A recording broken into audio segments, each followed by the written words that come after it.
It was a rainy Saturday morning, and I could hear the rain tapping against my window. I looked up from my laptop and let out a soft sigh.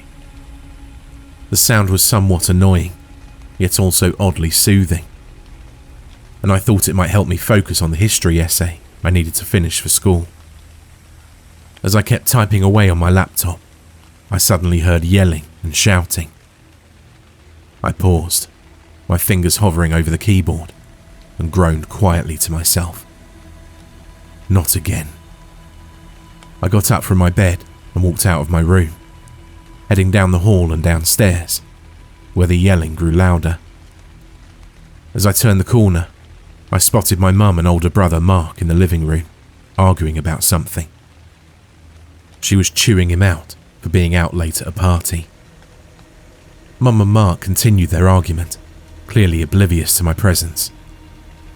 I sighed softly, contemplating whether to just turn around and let them sort it out.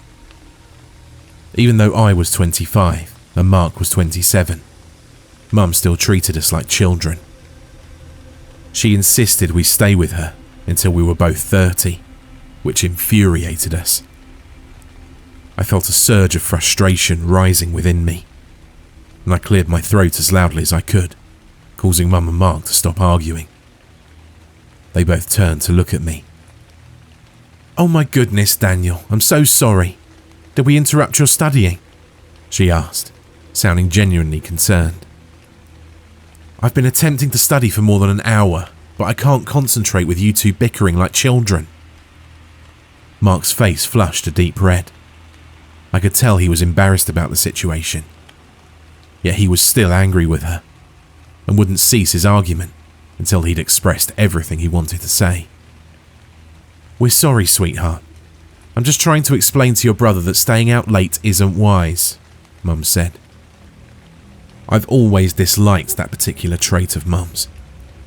She's such a worrywart, if that's the right term, because she frets over everything, even the most trivial matters.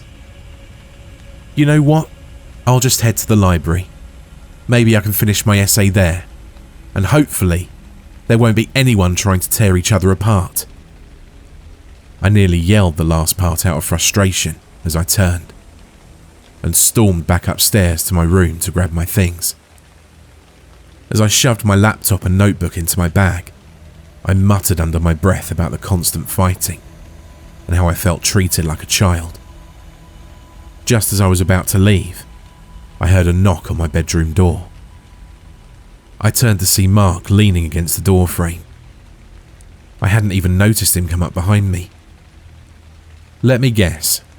Mum sent you up here to stop me from heading to the library," I remarked, glancing at him. "Yep.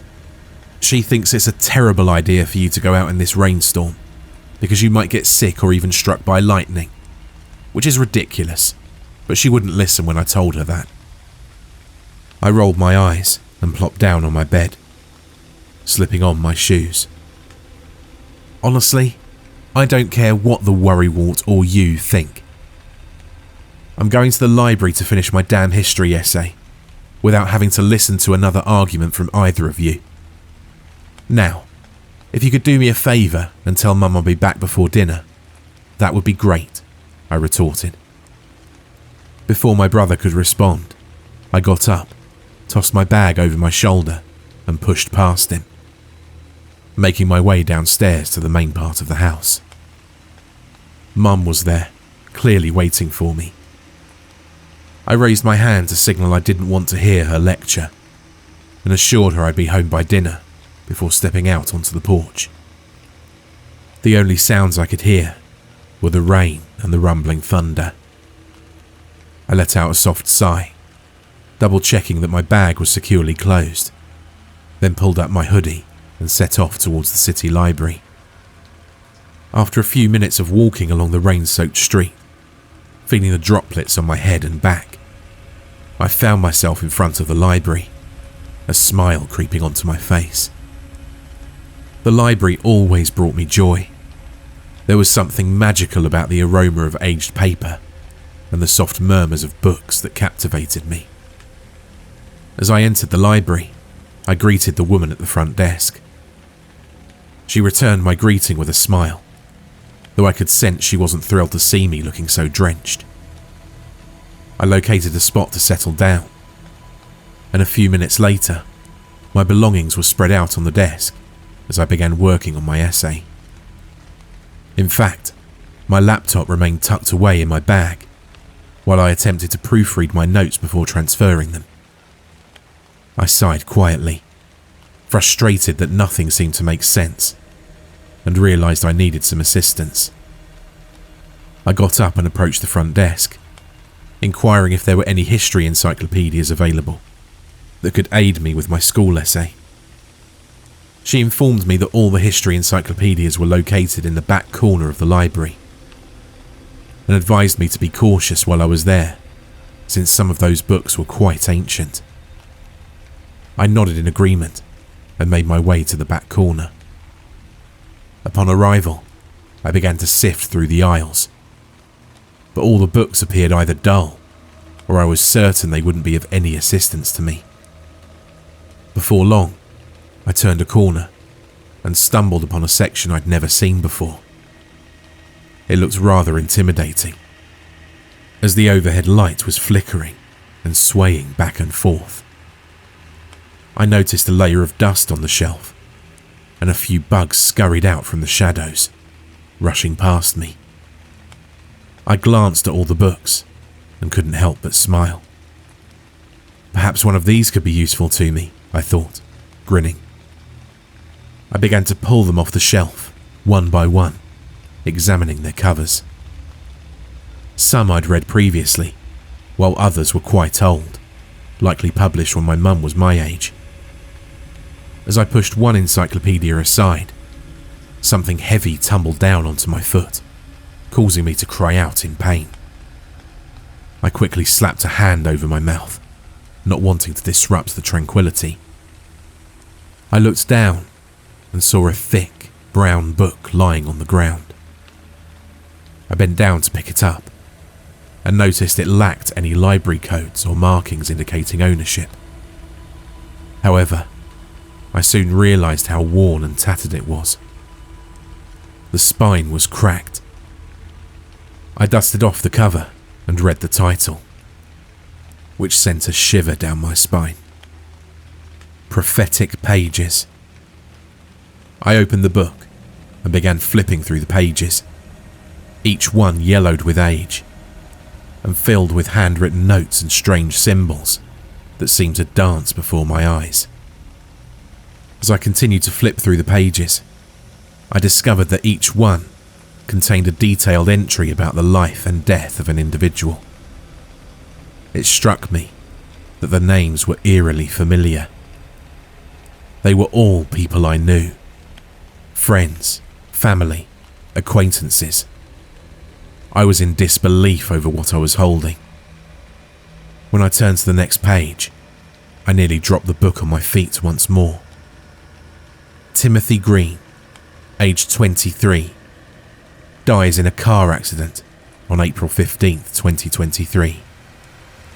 This page was dedicated to my childhood best friend, Timothy, or Tim as I called him. April 15th was tomorrow, and I could feel my heart pounding like a drum in my chest. I closed the book, trying to convince myself it was just a cruel joke. I glanced around the library, half expecting someone to jump out and shout, "Got you!" But the aisles were empty. The only sounds were the rain tapping against the nearby window and my heavy breathing. I came to the realization that I had to hurry home and call Tim and alert him about what was going to happen. I tucked the strange book under my arm and dashed back to the desk where my belongings were. A few minutes later, I found myself sprinting down the street, as fast as a guy who mainly plays video games and practices the trumpet can manage. I began to ponder a multitude of thoughts. Was any of this real? Was the book some sort of cursed object that the library had been concealing? Upon arriving home, I rushed past Mark and Mum. who were in the kitchen preparing dinner. Thankfully, I didn't hear them arguing, but I didn't have the luxury of time to deal with that right now. Once I reached my room, I tossed my bag and the Prophetic Pages book onto my desk, then grabbed my phone from the nightstand. Without delay, I dialed Tim's number, my fingers trembling as the phone rang and rang. Just when I thought he wouldn't pick up, I heard his voice on the other end. "Dude, you need to listen to me. This is really important. Are you planning to go out tonight?" I asked him. He excitedly explained that he was actually going to see a new horror movie that had just been released, and suggested I join him if I was done being Mr. History. I took a deep breath and pleaded with him to stay home, urging him not to drive anywhere and to just remain safe at home. Tim immediately laughed, teasing me about turning into my mother. I was on the verge of telling him about the peculiar book I discovered at the library, but I knew he wouldn't believe me. Just then, I heard Mum calling my name, so I told Tim I had to go, and he hung up. I let out a soft sigh before glancing down at the Prophetic Pages book. Deep down, I feared it might already be too late for my childhood best friend. I heard Mum calling my name again, so I set my phone back on the nightstand. I then walked out of my room and saw her standing at the foot of the stairs. She urged me to come downstairs before my food got cold. At the table, I sat there pushing my peas around my plate with a fork, while Mum and Mark were engaged in conversation. But I wasn't focused on them. My mind was occupied with thoughts of the dangerous book from the library, Tim's disbelief, and the looming possibility of losing my best friend, either tomorrow or maybe even tonight. "Hey little bro, what's up with you?" Mark inquired. I jumped in my seat, nearly falling out, but I managed to keep my composure. "Oh, I'm just pondering my history essay. I found some interesting information at the library, and I think it'll help me score a good grade." I couldn't share the details about the so-called death book, because neither of them would believe me, especially since Tim never believed me when I warned him about his fate. After dinner, I headed back to my room, sat on the bed, grabbed the book, and flipped to the page detailing Tim's death. I kept staring at it, wondering if it was real, or if I could tear the page out and somehow prevent it from happening, like some sort of paradox. But then I remembered that this book was indeed from the library, and I'd borrowed it. Yet it lacked any library barcodes or scanning tags, so perhaps it didn't actually belong to the library. Sighing, I placed the book on my nightstand, getting ready for bed. And soon I was lying in the dark bedroom, thinking about Tim and the terrible car accident that awaited him on April 15th. The next morning, as I woke up, sunlight streamed through my window. I sat up, rubbed my eyes and yawned. Instantly, I turned around, glancing at my phone, my thoughts immediately drifting to Tim. I could hear my heartbeat pounding in my ears. I quickly grabbed my phone and texted Tim, checking if he was all right and if he'd enjoyed the movie. I anticipated a swift response, but there was nothing. Throughout the day, I kept waiting for Tim to either call or text me, but still, no reply came. Panic began to creep in, and I muttered in frustration under my breath. I made the decision to call Tim's home phone. However, instead of him picking it up, it was his mother. When I inquired about Timothy's whereabouts, I heard her gasp in horror. She informed me that Tim had been involved in a car accident while driving to the grocery store, and the paramedics said he didn't survive. In that moment, I felt my legs buckle beneath me. I leaned against the wall, sliding down until I collapsed on the floor. The prophetic pages had spoken the truth, and it had come to pass. The book had foretold his death, and despite my efforts, I couldn't save my best friend from dying. The very next day, I found myself back at the library, enveloped in a fog of sorrow and disbelief, desperate to comprehend what had just transpired. I settled into the same desk as before, retrieving the book from my bag, gazing at it, before I began to leaf through the yellowed pages once more. Each page contained a meticulous account of the life and death of various individuals. Some were familiar to me, while others were not. Yet, each entry represented a friend or family member who would meet their end in unique circumstances, all described in vivid detail. As I continued to turn the pages, I suddenly halted on one that sent a chill through my hands, almost compelling me to hurl the book across the room.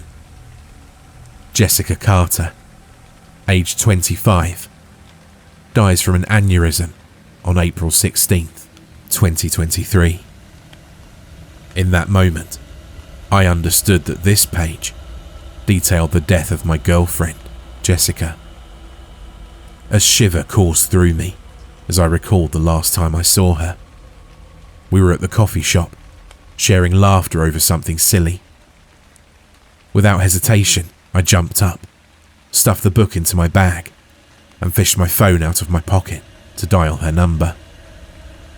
"Hey Daniel, what's up? I'm at work right now," her voice came through. "Listen, whatever you're doing, you need to stop or head home. You're in danger." I rushed to explain about the book I'd discovered in the library, detailing how it revealed the deaths of all my friends and family, including her. I then told her I found Tim's name in the book, and that he died in a car accident yesterday, just as the book predicted. "Whoa, I think you've been watching too many horror movies. But when you get to the restaurant, at least bring me that so-called mystical book you have," Jessica said, before hanging up. I felt an urge to scream into the emptiness. I urged my feet to run, wishing I'd brought my car or something quicker than my clumsy feet. When I finally reached the restaurant, I doubled over, gasping for breath.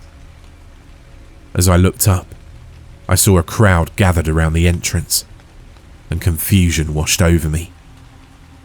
I wasn't sure what was going on. I was indifferent to the commotion. My only focus was finding Jessica to show her the book. I squeezed through the throng and entered the restaurant, where I noticed paramedics and medical personnel, along with an area cordoned off by barriers. I couldn't see what was happening due to another crowd blocking my view, so I tapped an older man on the shoulder. He turned to me, concern etched on his face. "Sir, what's going on?" "One of the workers just collapsed, and the paramedics think she's dead," he replied. The moment he mentioned she, my heart plummeted. I pushed through the crowd, and there on the ground, eyes closed and lifeless, lay Jessica. I screamed out in pain, my voice echoing in the chaos. Instantly, the paramedics and medical staff turned to me. One approached me and asked if I knew her. I told her I was Jessica's boyfriend, that I'd just spoken to her on the phone moments ago, urging her to leave work because it wasn't safe. I was rambling, overwhelmed, and I stopped when the paramedic placed her hands on my shoulders. "Young man, try and calm down. You should know what's happened. We think she's died from an aneurysm, and there was nothing we could do to save her. I'm so sorry," the paramedic said. The book felt like a dark oracle, revealing its grim secrets, and I thought about showing it to this woman. But if I did, she'd likely bombard me with questions I couldn't answer. So I thanked her, and without another word, pushed past everyone and exited the restaurant, furious that this cursed book had claimed yet another person I loved.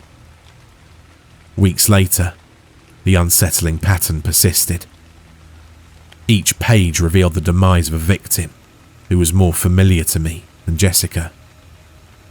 I'd become a captive of the book, unable to resist the allure of its sinister knowledge. I felt as if it understood my sorrow, with the ink appearing darker on every page. Then, I stumbled upon a page that shattered my heart into countless fragments upon seeing the name of the individual. Marcus Roberts, age 27, died of a heart attack on April 30th, 2023. I realised that was tonight once again, and I leapt out of bed, rushing to my brother's room, where I found him lacing up his shoes. "Dude, where are you going? It's almost 9 o'clock. "Can't sleep. Thinking about going for a late night run. Be back soon." I pleaded with him not to venture outside tonight, insisting it was too perilous. Mark chuckled, saying I was becoming like Mum, but I was just terrified of losing my brother. After an hour had passed, I found myself helping Mum in preparing her renowned double chocolate chip cookies, and I could see that she appeared anxious about something. I inquired about what was troubling her, and she revealed that Mark hadn't returned from his walk, and he hadn't sent her a message, as he'd promised to do when he was on his way back home. I sensed what was about to unfold, and I knew I had to intervene. I looked at her and told her I needed to take care of something urgent, to which she simply nodded in agreement. Without another word, I quickly put on my jacket and shoes, and then dashed out of the house. My breath came in uneven gasps as I sprinted towards the park, Mark's favourite place to walk. As I neared the park, I spotted a figure lurking in the shadows, and my heart raced. When I turned the corner, I found him lying on the ground, clutching his chest. I yelled out and hurried to him, but deep down, I already knew it was too late for him. That dreadful book had taken yet another victim, and this time, it was my brother. I was descending into madness. First, my 2 friends were taken from me, and then my brother. The loss of my loved ones was a heavy burden on my emotions. That's when an idea struck me. I seized the book and made my way to the library one last time, desperate for answers. The main librarian, an elderly woman, looked up at me with her piercing green eyes. "What is this book? Why is it causing all of this?" I slammed the prophetic pages onto the desk. Initially, the lady remained silent, but as she took the book and examined it, her expression shifted, and she regarded me with a serious look. "Young man, where did you come across this book?" "I found it here last time. But you still haven't answered my question. What is this book?" "That's the prophetic pages. It's always existed, young man.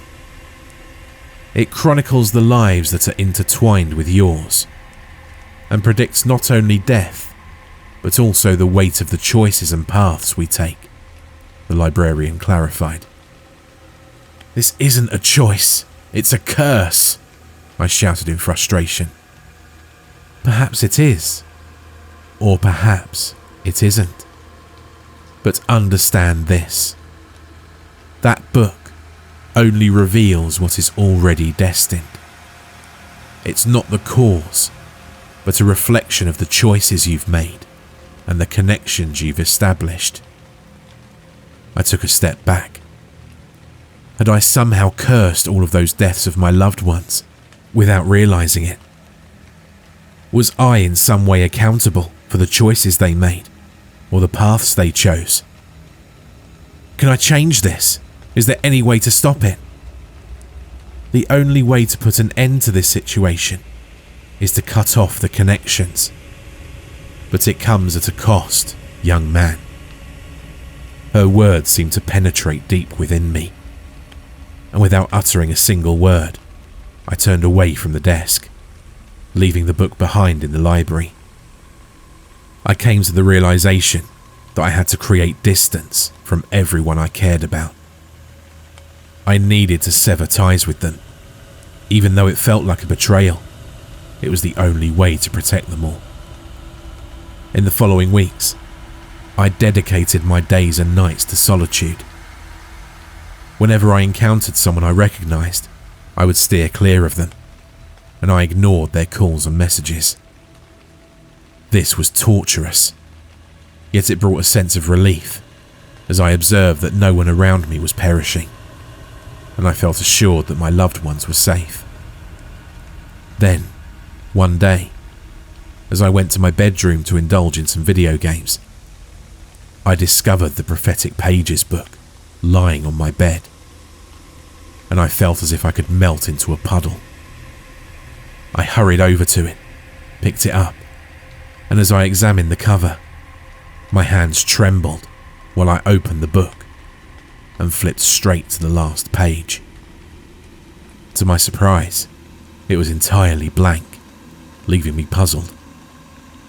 Recalling what the librarian had said, I touched the paper and watched in amazement as the information began to materialize before my very eyes. When I saw the name of the next person destined to die, my jaw dropped in disbelief.